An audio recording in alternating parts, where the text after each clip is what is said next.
Sometimes in our life, we experience grief or sorrow. It can be devastating.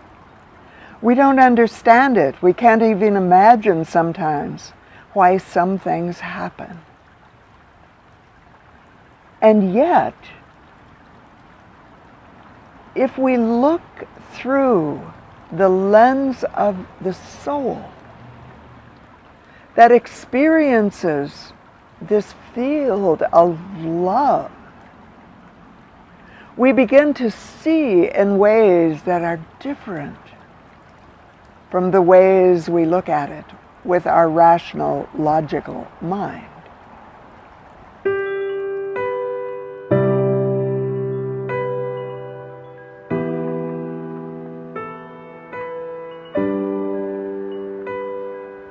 The fifth code is one that we've all experienced. And yet what we haven't experienced is the perfection. The perfection of the imperfection.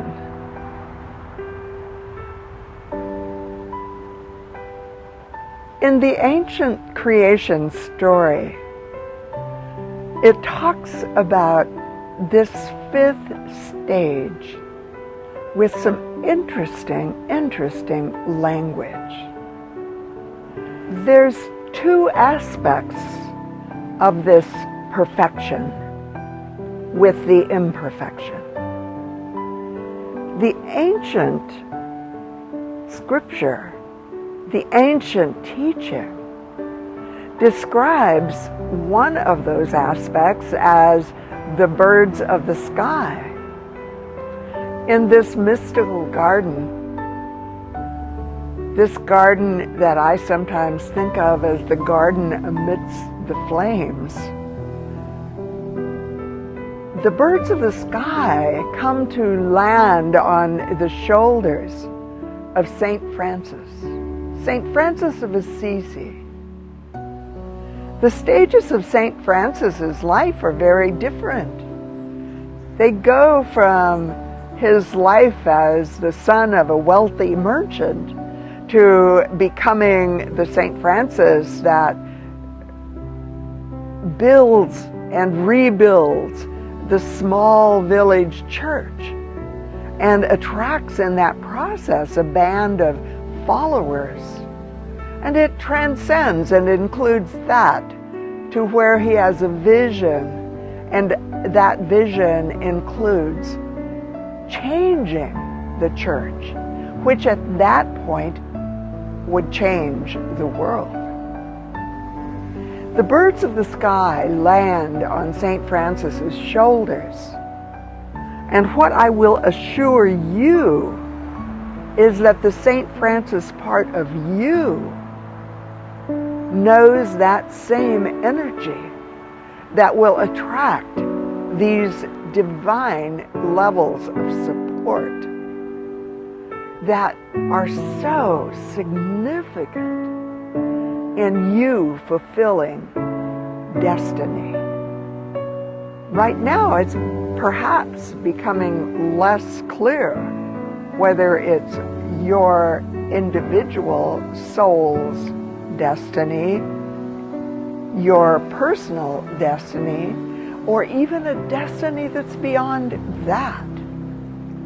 The imperfection side is on the other side of this garden path. And we can begin to see that also in our lives. In our experience of living life on the human plane, we often don't immediately see the divine potential. We often don't see through the eyes of the soul. We begin to experience the feelings of our humanness and the feelings of, how can this be happening in my life?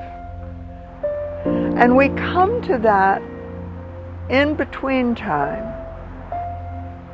The path in the garden goes right in between St. Francis Garden on one side and what on the other side we created as the best representation that we could think of the great sea monsters. I'll bet you've experienced some of those great sea monsters in your own life. In order to see the great sea monsters, you have to go up the stairs. You can't see it from the level of the human plane perceptions, from the level of your distress, and from the level of your pain, from the level of your grief. You have to go higher. If you have ascended the stairs in these experiences of imperfection or what feels so devastating in your own life, you will be able to see from a whole different level, a level that very few others potentially can. It's the level of the soul. And you can see how the soul journey is working in your own life and in their lives. It doesn't mean you won't feel sorrow still, or that you won't feel grief still. Those are human feelings that are part of the experience of loss. And yet you are being catapulted into realms that are beyond. Realms where you perhaps will be a way shower for other people, for other souls. Be gentle with yourself. Know that these realms are rare and that in some way you have been called to know them.